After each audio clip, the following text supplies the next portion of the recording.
careful of is someone following you home from that small business.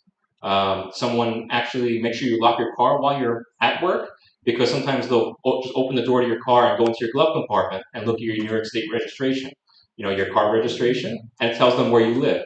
So they'll see right on that where you live, okay? And then they'll just visit your home at another time when they're assuming you're working because they've been seeing you at work. So these are some things to watch out for. These professional teams, and they're very squared away in how they approach, burglarizing homes. Something we want to be aware of. And in regards to commercial burglaries, actually as well. So in the small businesses, they're also being burglarized from time to time. We don't see it as much this time of year. The home burglaries is really what we're seeing the most of. But the commercial burglaries, something to be aware of. Obviously, cameras on your business, proper lighting, proper locks, and the cash register. Make sure you want to keep that open and empty, so they can see from the window that it's open and empty, so they don't steal your cash register. So they don't even want to waste time going in there because they see nothing in there. So make it apparent that this place is locked, secure, and there's nothing for them to get, and they probably won't waste their time. So a couple more things I want to talk about. Food delivery drivers, something that we're seeing. So you'll see certain neighborhoods will order delivery to their homes, and typically it'll be in a dark, desolate area, and they'll be, when they're going to deliver the food, they will suddenly be approached by 1, 2, 3 men, typically with a weapon, and they will then relieve them of whatever money they have on them. Typically, they won't hurt the person if there's no struggle, but they will target them. It's a very frightening experience. Occasionally, somebody does get hurt, so it's a very dangerous thing, and it's kind of a hard thing to avoid. But we just ask that if you know anybody that does food delivery, just make sure that they're aware of their surroundings, well-lit areas. Try to stay in those places. In regards to keeping money on yourself, you want them to keep very small amounts of money. If you do have the money, you want to have it in a Dropbox, keep it in a Dropbox, keep it at the business while you're doing deliveries, or maybe keep it in the glove compartment. Don't keep it on your person. It's never really a great idea. Something else that we want to talk about, this time of year, we're getting something called distraction larcenies. So this is something that's happening at like Costco, BJ's, Walmart, Target. So typically they're targeting mainly women, and what they'll do is when you are going shopping, sometimes do it in the store, but usually we're seeing the parking lots.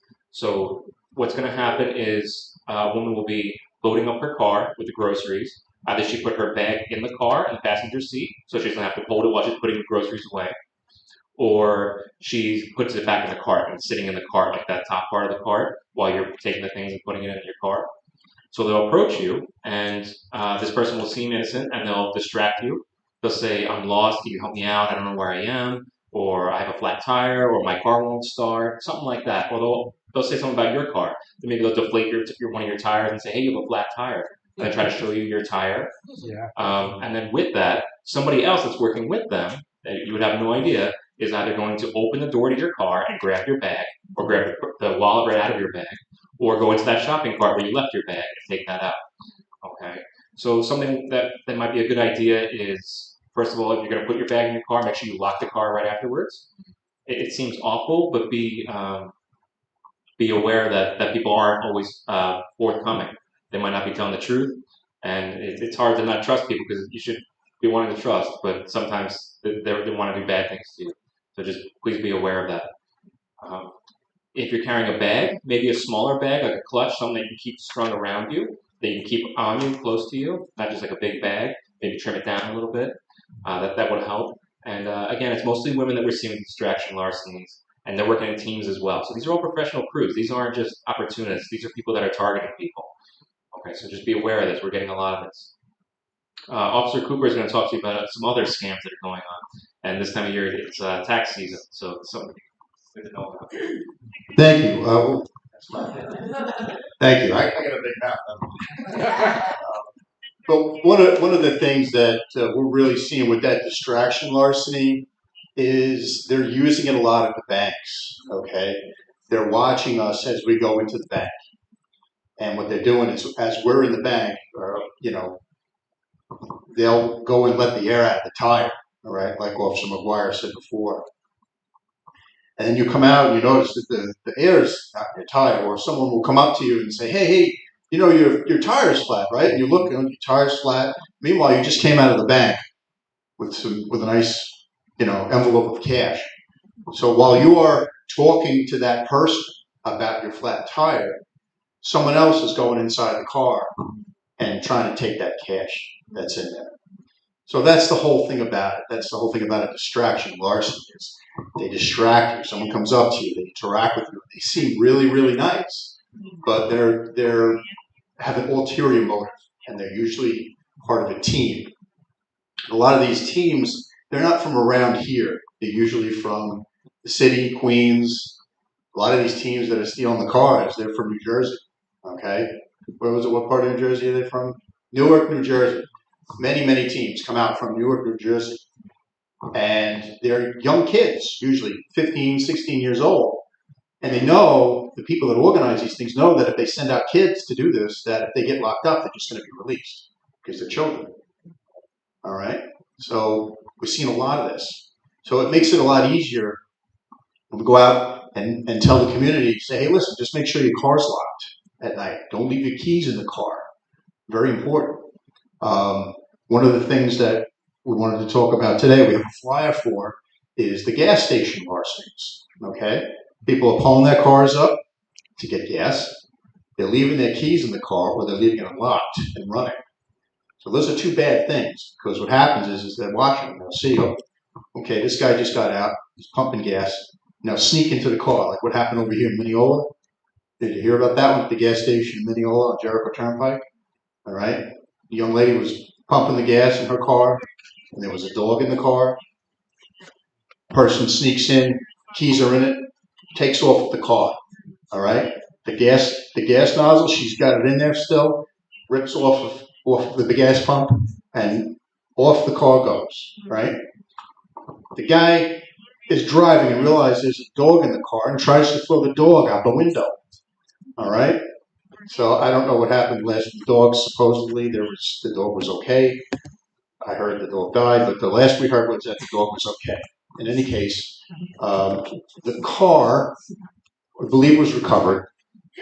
But these are things we need to watch out for. So if we're at the gas station, let's make sure that our keys are in our pocket and the car is off. All right, because if the car is still running, even though you have the keys, someone can still steal that car because it'll still go. But once they shut it off, they won't be able to turn it back on because you still have keys. So they know this, okay? They know these things. A couple other things we need to watch out for. So we all pay taxes, right? So right around this time of year is that we see a lot of the tax scams, okay? Specifically with the IRS. So we want to make you aware that the IRS will never call you, okay? The IRS will never say to you on the phone, pay this now, or we're going to come and lock you up today or tomorrow. All right? The IRS, if there's an issue, they're just going to send you letter after letter after letter after letter. And after about 3 or 4 years of letters, okay, you'll find that your bank account is probably frozen. But that's about it. No one's going to come to your house and try and place you in jail for not paying the IRS. And specifically, if they try to get you to pay a bill with Home Depot gift cards or iTunes cards or Google Play cards. Well, unfortunately, we had a woman that came to the precinct many years ago, and she was scammed tremendously. She had recently inherited a house from her own mother. Her mother had passed away. She inherited the house, and this scammer called her up pretending to be someone from Nassau County Tax Assessment. And she was on the phone with this person. This person put her in a state of fear. And in that state of fear, she said, oh, does this have something to do with the house that I just inherited? And what do you think the scammer said over the phone? Of course, yes. And this woman was in the state of fear, and she ended up going to the store and purchasing over $100,000 worth of Google Play gift cards. All right, so she lost a lot of money. And I always like to say that these scams and these tax scams and all these scams, they can all be prevented. just by simply hanging up the phone. All right. If you don't know who it is, or if they claim to be someone you know, and it's just something's not right, just hang up. And then, if you know who the person is, if it's someone's calling you and they're saying they're a family member, but something's not right, they're asking you for money, hang up, and then call that family member with the number that you know that they have. Okay. It happened to my grandfather once. My grandfather almost got scammed. All right. He wasn't going to call me and tell me. My aunt just happened to call me and say, hey, your grandfather thinks that you're in jail. Me? He thinks I'm in jail? I'm a police officer. So I go to my grandfather's house and I knock on the door. He opens up the door and he goes, oh, Jesse, I thought you were on the phone. I thought you were in jail. And I said, Grandpa, no. I said, if I was in jail, you'd see it on the front cover of Newsday. So they play on our fears. And once they get us in that state of fear, that's how they get us. Until you hang up the phone, and then you calm, take a breath, and then you realize, oh, wow, I think I've just been scammed. So with these IRS scams and all these other scams, if you feel like you're being scammed, if you feel like you may have been a victim, please call 911, okay? And we'll take a report for you, all right? Don't ever be afraid to call 911. We have another issue where people they see a suspicious car in the neighborhood, all right? And maybe that car doesn't belong there. Maybe that car has paper plates on it, like Officer McGuire said before. And this is another crew from maybe out of town or from New Jersey, okay? We're not going to know that. You are our eyes and ears in the community. So don't be afraid to call 911 and say, hey, listen, I live at, over here and I see a white vehicle with two suspicious people in it. I don't know what they're doing here. That's all you need to do. You don't even have to give us your name, anything, all right? You can remain anonymous. But once you guys give us that tip, we go out in the police cars and we investigate that. And that gives us authority to investigate that suspicious vehicle. And these are the kinds of things that help us solve these crimes.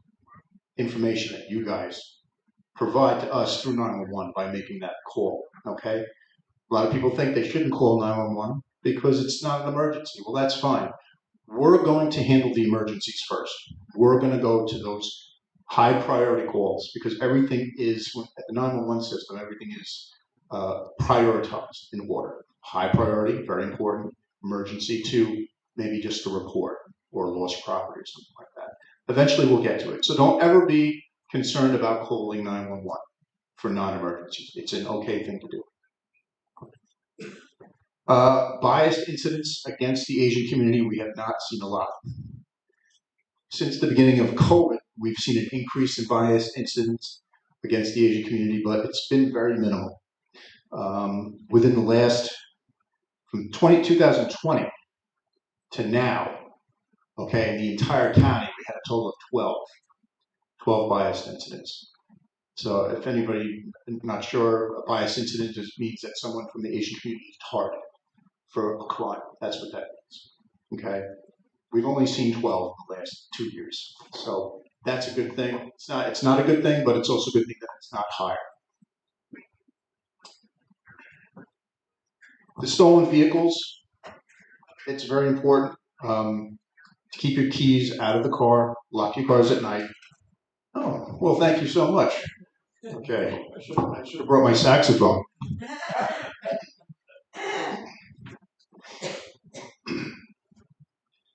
Lock your cars, lock your cars, lock your cars. We get this, a lot of these safety tips that we tell you, we get from our intelligence person. We have a person in the 3rd precinct that sees everything that's happening.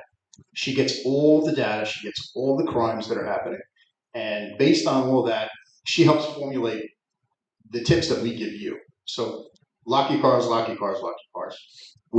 Most cars, I would say 99% of the cars stolen in the 3rd precinct for Nassau County alone are because the keys were left inside, okay? I'm guilty of it, I've done it, okay? We've all done it. 9 o'clock, try to remember, 9 o'clock at night, 9 o'clock, lock it up. Make sure your keys are out of the car, okay? There are cars out there that the side windows will stay open or they'll stay closed, whatever it may be. That indicates that the keys are inside the vehicle. So I think it's a Range Rover, right? Is that what it is? A Range Rover? Lexus, Range Rover, all these very high-end vehicles. If the key is still inside the vehicle, those side mirrors are out. That means that if I'm a criminal, all I have to do is drive around the neighborhood and look for a car that's parked that has the side mirrors out. I know that that car has the key in it, and I can just drive away with it. Something to think about, right? And that's pretty much it. Okay, those are all the big ones in a nutshell. This is the time now where we open it up to see if you guys have any questions about anything we've talked about. So if you have any questions, raise your hand and we'll get to you. Go ahead. Yes. I just want to add one more instance. This is happening. Okay. I live in an apartment house. All right. Last week, somebody somehow he got the master key from the post office, and he opened the mailbox, cleaned up everything in the mailbox, cleaned up everything, every single unit mail, cleaned up. We couldn't figure out why would he do that, but according to the management company, told me that they are selling this piece of mail or whatever, $2-3 or somewhere to somebody. Has your name, address, maybe your account number or something. So every night or every day, please remove your mail in your mailbox. That's what happened to our building last week. Was that a personal mailbox or was that the post office mailbox? It's a mailbox for the whole building. Okay. Inside the lobby, Yeah. And so that criminal, for some reason, he got message lock from like a postman. You know, when you come in, he can cut access to the building. He has key. I opened all the mailboxes and took all the mails. You know, it's interesting that you bring that up because a few years ago we had a lot of what we called mail phishing, which was where the old mailboxes, the blue mailboxes on the street, they would open them up and they would take a letter that was really sticky with something very sticky, you know, some sort of glue on it and a string. They would put it down in the mailbox, pull it out with mail attached to it, and they would look for the checks. And once they got those checks, what they would do is they would acid wash the person that check was made out to, and they would also change the amount on the check too. You've had this, you're familiar with this? Yeah. So what happens is they get these checks. Yeah. What's that? It's a big Christmas time thing. Yeah, around the holidays they do that because they know that people are sending checks in the mail and rebate checks. And, yeah, very good. So what we suggest is if you have anything important that needs to go in the mail with a check, bring it directly to the post office. Okay, right to the post office and bring it into the post office facility itself. Okay, all outgoing mail. That's the safest way we found. We've worked with the postal police to get post boxes changed so that they're only a small little sliver where you can put the letter in and you can't get in there with anything else to get it out. So that's been an improvement to help with the mail phishing. But the apartment thing, that's a new one. So that's good to know. So always get your mail if you can if you live in an apartment building. The other thing I was going to say is if anybody has a mail key to access those boxes, it's an immediate felony, and that's the only person allowed to have a key to the box is the postal worker. And if anybody else has it, that's a felony, just possession of it. That's how important that is. Okay, anything else? Yeah. Thank you for offering. You're welcome. Especially or activation and I just think situation and what we should respond to. So when activation already as and someone over on or not what should at that time we run first or because something that causes or you know? Yeah. What is right? Well, And, yeah. Well, we don't want anybody to get hurt. We don't want anybody fighting over the car. Okay. We don't want anybody to be injured. We don't want anybody to get, seriously physically injured if they're fighting over it. The thing to do really is to make sure that your paperwork, like your registration, your insurance cards are in your wallet, a copy of it are in your wallet, and then just immediately call 911 because Nassau County Police Department has one of the quickest response times in the Northeast. We're very quick, all right, within 2-3 minute response time. So if you have your information, if you're a good witness and you have your information, once you call 911, okay, you have that registration card, you know what your license plate is. One of the problems that we've had with these larcenies from the gas pumps is that people don't remember their license plate. So it's more difficult for us to get that license plate out over the radio so that we can have our cars that are in the perimeter searching for it. So if you have all of your information with you, you say, officer, here's my plate number. And then we can put it over the radio real quick and we can get that car stopped, all right? If we can't get it stopped, we'll eventually catch up with them, all right? It's been difficult, but the important thing is, it's a good question, what can we do? Just be a good witness, have your information available, all right? We don't want anybody getting hurt, okay? And call 911 right away, okay? So then the other question basically is, how do we preserve the evidence of the actual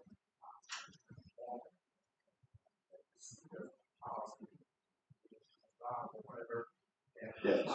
what's the value for the average citizen?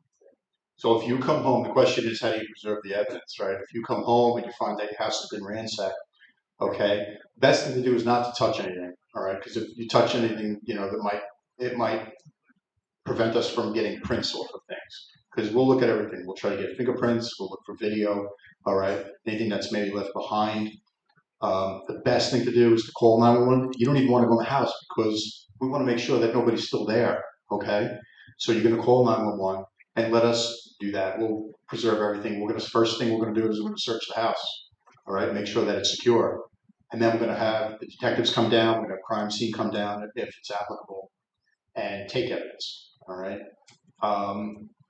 It's important to note that with these burglaries, the first place that they go to, do you know what room in the house they go to first? Right, is right. You can do this next time. All right. So they go to the bedroom first. That's where everybody keeps their stuff. So the criminals know this. They go right to the bedroom. Okay. So what we suggest is getting something that secures your property, that's safe, like a safe, and a safe that's secured to the floor or to the wall, something where it's secured and it can't be removed. All right. Criminals don't want to waste time on a safe. They don't want to try to open it up. They don't want to try to carry it, but they will. If it's loose, they'll carry it out. In fact, I've seen, not recently, but many years ago, I've seen a couple of criminals take a safe out of a business. And we saw them on camera, and they're carrying this thing, and it's heavy, but they took it. Well, that wouldn't have happened if it was secured to the floor. All right. So what we're suggesting is if you have valuables, invest in a safe, secure it, make sure it's secured properly. And the other part of that story where those people were stealing the safe, they got it to where they were going and they were able to get it open. The funny part is it was completely empty. There was nothing in it anyway. So we were happy about that one, but they still got charged with burglary. Any other questions?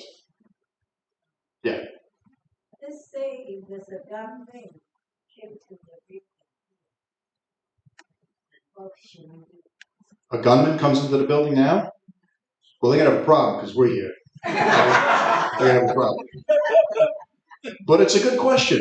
And that's something that we practice very often with the schools. Okay, we practice lockdown drills with schools. All right. And when you go into lockdown, it's one of those things where you secure the doors, you get to a place that's safe, okay, within the building. But, that's a discussion that we can have at another time. And that's something that you guys can practice on your own. There's a lot of videos out there. There's one video online called Run, Hide, Fight. Okay. Have you heard of that one? All right. It's called Run, Hide, Fight. Okay. That's not what we tell the schools to do. The schools have their own policy. They don't want millions of kids running around outside. They want them secured in the buildings.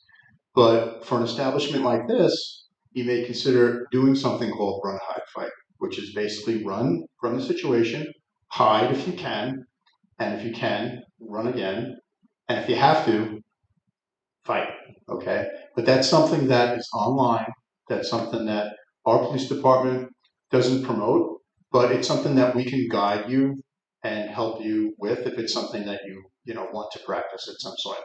And you know your church leaders, okay, they'll go over that, and that's something that they'll have to decide, you know, would be good. But in a church setting, you know, if someone comes in with a gun, hopefully someone can call 911 real quick, all right, and the run, hide, fight, and lockdown procedures would all go into effect if that's something that you practice. So that's something to think about. Okay? Yeah. Yeah. You talk about the 12 incidents in the past few years. Yeah. Is there any one that people's cell phone was asked to give out or stolen? Oh, biased incidents where Asians were targeted? I don't know the details of them. From what I have here, 5 occurred in the precinct, 4 occurred in the 6th precinct, and 3 occurred in the 2nd precinct. But I don't have the details on that. There were no injuries reported, which is good. But most of the incidents involve graffiti and vulgar slurs, okay, vulgar language, okay, directed towards the victim. That was the majority of it. So the important thing is that no one was hurt, but they were reported, so that's what we had. As far as anything involving a cell phone, I don't. Yeah. Suggest that if we were asked by some strangers to just give the phone to him, otherwise maybe they would be threatened to harm you.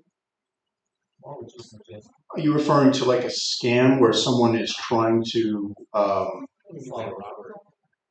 in a robbery situation where your life is threatened and they're trying to take your phone? So in other words, you're asking me, because I'm not sure what you're asking. Are you asking me, should you fight or should you just give them your phone? Well, that actually happened to my daughter. Yeah. About 3 years ago, when we were living in Queens, Yeah. just right across the street from my house. Yeah. And my daughter and her girlfriend, her boyfriend at that time, they're just walking along the sidewalk. Mm-hmm. Someone came from the back. Yeah. And asked one of them to give the cell phone to them. And there's another guy in the car waiting somewhere behind. So it's a personal choice, okay? You know, sometimes it's easier to say, oh, I'm going to fight someone, but you don't know what that's going to lead to. My personal opinion is it's easier to replace a phone than it is to replace yourself or a loved one. So it's just a personal choice. Okay, every situation is different. All right. But I would never say risk your life for a phone. I would never say that, right? So, yes. I will make more story. Okay. Because at that time, the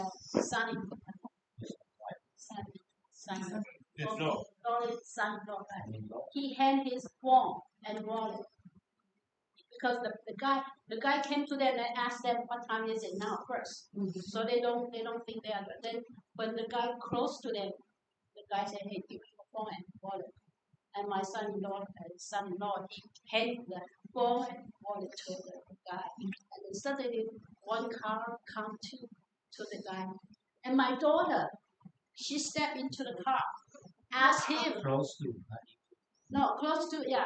Yeah, my daughter's close to the car. Said, at least you return the ID, the wallet. You can take out the money. Can you return the wallet with the ID?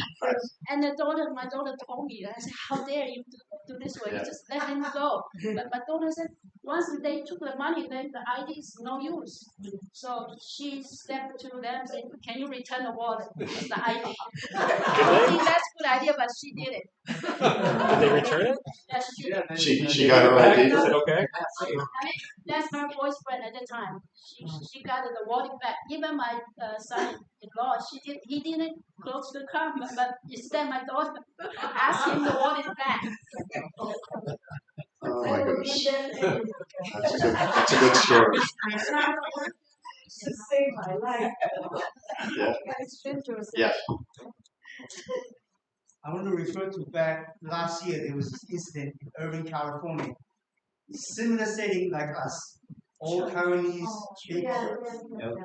I know you just said hide and run. So Run, hide, fight. Run, hide, fight. Sunday morning, everybody's looking to point that way. What if somebody coming from behind us? Do you have any suggestion that we should prevent to keep something like Irvine, California happen to us? Well, I would suggest that we make an appointment later on, and we come down with you and me and Mark and maybe a couple other officers, and we'll do what's called a survey of the area, and we'll look at the church, and what we'll do is we'll make suggestions based on the way it's laid out. We'll do, a security survey, okay? And based on that, we can kind of help put together a plan for you. This way you could then, share that plan with your congregation. To say right now what the safest thing to do is, it's kind of difficult because I don't know the layout of the building. So what we suggest is that we walk around with you and we learn the layout of the building, we do a survey of it, and then we come up with the best practice based on what we see. Okay? All right, so that would be something we could do later on down the road, just make an appointment with us. Okay, so you might shoot the officer via email appointment? Yeah, absolutely. Absolutely. As I mentioned the other time, we work with an officer in Homeland Security. He helps us create these surveys. But even with these surveys, sometimes the state or federal government might offer grants, which might supply money for better locks, better doors, better cameras, better lighting, any of the above. So whatever program they might be running at the time. But with that survey, you can then apply for those grants if there's any available. So it definitely helps. It helps with the knowledge, and it might help with the funding of the actual security itself. And this forum that we're doing right now is kind of like an open question. We're going over what's happening in the precinct. But Homeland Security also does a presentation called Situational Awareness. And that is like an educational presentation. It's about 45 minutes long. He comes in with a screen and a projector and kind of goes over everything we've seen. And it's an educational class. It teaches you how to be more omnipresent.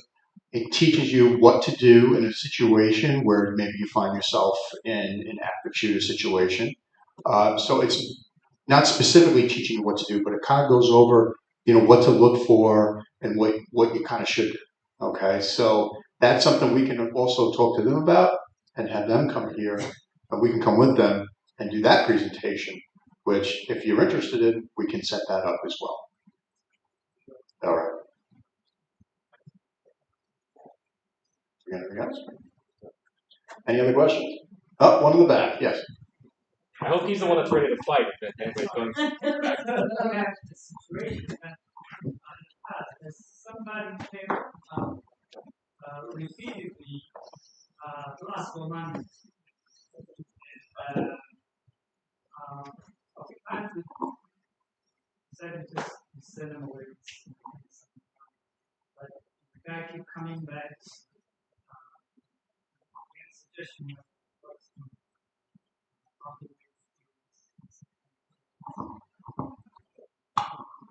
Yeah, that's a good question. So a little bit further about it. Is he doing it in like a threatening manner, or does he seem like he's a good person, or like what's the story behind it?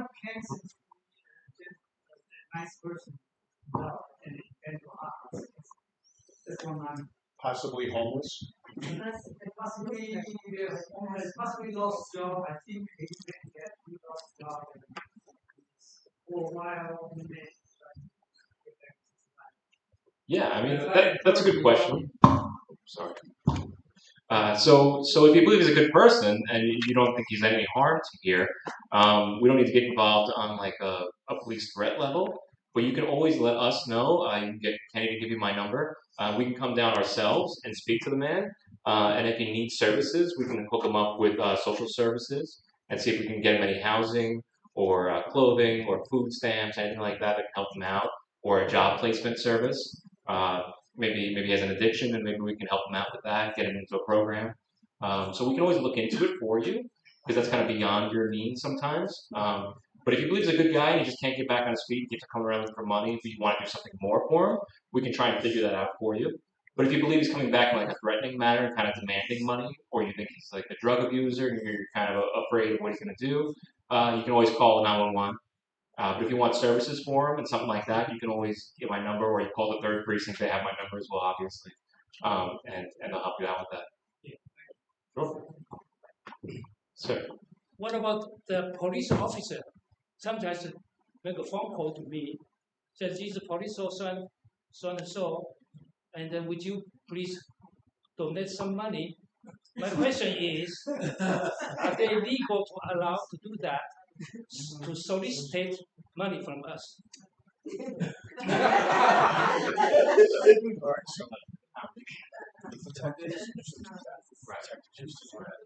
The police don't.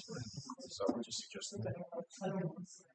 Right. So as far as we're aware, our police department itself doesn't do that. There might be certain units or foundations or detectives or something like that that might ask for some kind of a donation for that.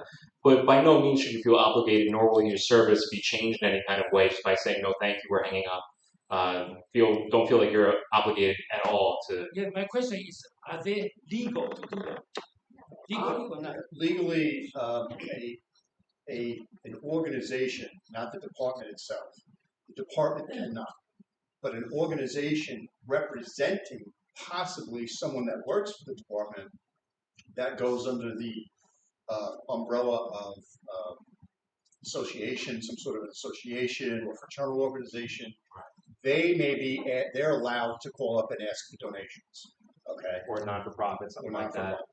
But I'm not allowed to call up and say, hey, I need $20. I want to go out to dinner later. Right. I'm not allowed to do it. If you ever see an officer in blue, don't give him money, okay? I thought of something about the homeless people. I just came here a year and a half ago. Before that, when I came here, I noticed that there was some stuff left by the homeless people in our backyard. And according to Elder Wang, it's been there for Couple of years. Camping out there? Camping out. No. He just put all his belongings in a plastic bag, in a trash bag, and store right next to our building over there, behind the air conditioning condenser. Okay. And it's very nicely packed. Everything is in the trash bag. And then one day when we want to start the air conditioning, it's not the right place to put it, so we trash all these things. Okay. For 6 months ago. All right. You said it's there for multiple years, right? No, Yeah. the stuff was there for many years. Yeah, I mean, I'm assuming it's abandoned at that point. I don't think he went on a year-long discovery of his life. He wants to come back a few years later and get his garbage bag back. Yeah. It's No, an but, abandoned property. 6 months, a couple of months ago, prior to 6 months, about 7, 8 months ago, I tried to remove. I know that somebody intentionally packed these things in very organized manner. So I assumed that there was homeless man. He put his belongings there. So I just took it. The things in front of the condenser, not behind. He left behind the condenser, so I put it outside.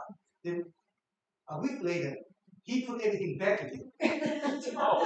Very organized fashion. And I said, oh, this is something that maybe he's coming by maybe so often.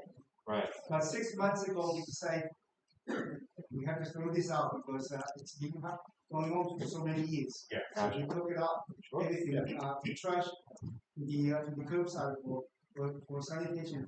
It's on your property, and obviously it's being abandoned there. You know, he has no right to be putting it there. We worried that he might come back to revenge that. Is it that gentleman that he's referring to? Is it the same guy? Maybe he's asking for money and he wants his stuff back. Maybe that's why he's asking for money. You threw his stuff out. No, okay, it's a different guy. Okay. We never meet I don't know who he is. Maybe she, I don't know. Okay, yeah, sure. What if when we if we see the person there and he's trying to stay overnight,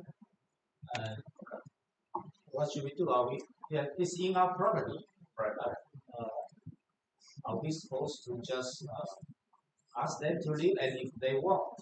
Yeah, I mean, you think it would be straightforward, but sometimes you're concerned, like, what are my rights here? What can I do? But yeah, ultimately it's your property, right? And if this gentleman wants to camp out there, you can ask him to leave. If he gives you any kind of a hard time, you can have us come do it. If you don't even want to talk to him at all, you can call us and have the conversation with him. Just be like, look, he's not supposed to be here. I don't want to talk to him. Can you just please ask him to leave? We can do that for you. Yeah, I think in New York State, they have to be setting up a camp here for 30 days, and then it becomes their home suddenly, and then it's like impossible to get rid of them. It's especially during COVID, like nobody was getting kicked out. It's just, I live here now, you know, and then that's going to be the guy in the corner, and he just lives there, you know. But that's it. But if you're afraid at all, or if you want to let him stay there, I mean, it's within your right to be like, hey, if you want to spend the night, it's raining, whatever, you want to hang out under the overhang, that's fine. That's up to you. But if for any reason you feel like it's a concern, or he wants to stay more than one night, or anything you want, we can help you with. But it's up to you, really. I can't tell you to let him hang out there or not. You know, you gotta think about it. Any other questions, folks? So we can just throw away the stuff they left here? If he's abandoning it here, yeah, I mean, it's a property that's being left here, and it's being left for an extensive amount of time. Sure. If you're concerned about it, or he just leaves it here all of a sudden again, you can call us, and we can take it as abandoned property, and then we can file it away, and then we'll hold it for a certain amount of time again. And if he doesn't come to claim it, then it'll be tossed out. So I'm not sure the exact amount of time, but the amount of time you guys have given him is way more than enough. Because this morning I just talked about loving the homeless people, but that's the kind of thing that I've done as unloving. Well, sometimes tough love is what you need, you know?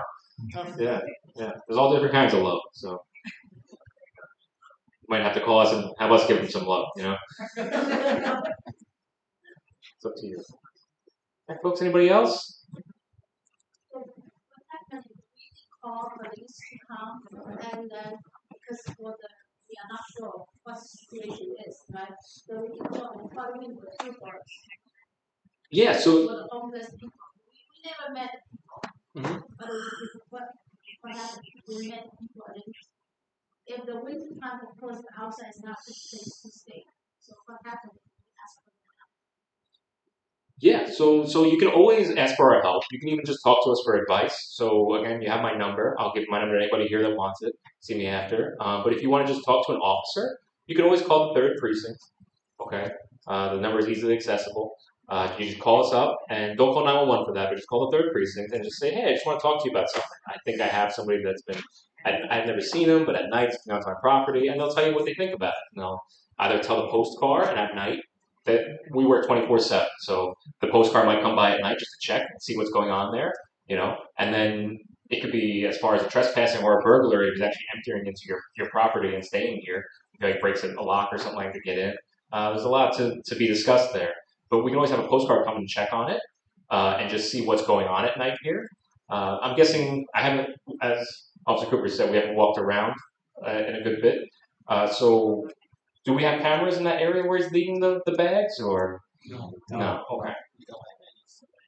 Okay. So I mean, they sell relatively cheap cameras these days. Even if like a Ring doorbell, like you can glue it to a wall with tape, you know, and then you can just have it film whoever's doing that.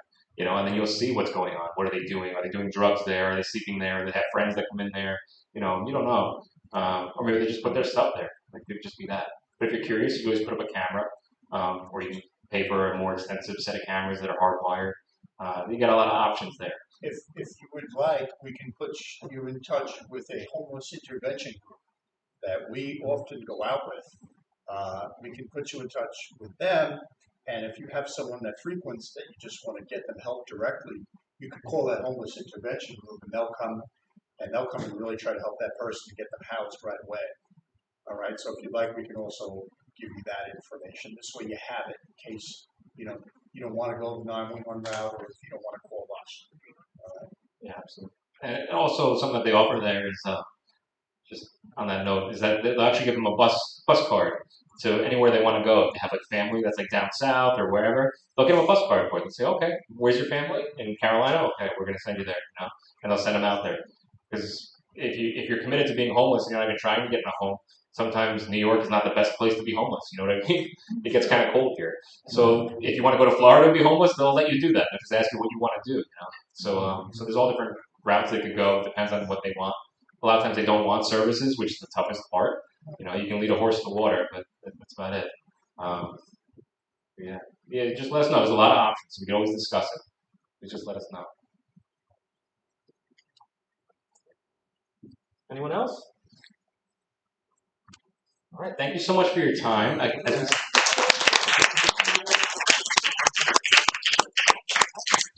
We have some flyers in the back that touch upon all the tips and everything about all the different crime trends that we've been noticing.